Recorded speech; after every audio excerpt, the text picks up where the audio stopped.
వాళ్ళ నుంచి రావాలి. అర్థమవుతుందా? వాళ్ళలోంచి అలాంటి మంచి ప్రేరేపణలు వచ్చేలాగున మనం ప్రార్థన చేయాలి. కారణం ఏంటంటే దుష్టుడు ఆక్రమించుకునేది ఏది? మనస్సుని. అందులోంచి రకరకాల ఆలోచనలు తీసుకొస్తూ ఉంటాడు, రకరకాల చట్టాలు చేస్తూ ఉంటాడు. ఎస్తేరు కాలంలో యూదులందరికీ ఏమొచ్చింది?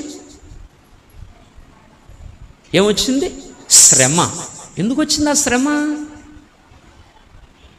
హామాను ప్రేరేపించాడు. ఎవరిని? రాజుని.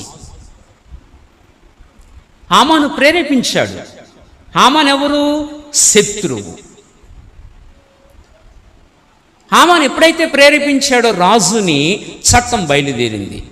ఎప్పుడైతే చట్టం బయలుదేరిందో దేశానికి ఏమి లేదు, నెమ్మది లేదు. అలా చెలరేగిన ఆ నెమ్మది లేని ఆ పరిస్థితిని మళ్ళీ దేని ద్వారా అణగదొరకగలిగారంటే ప్రార్థన ద్వారానే.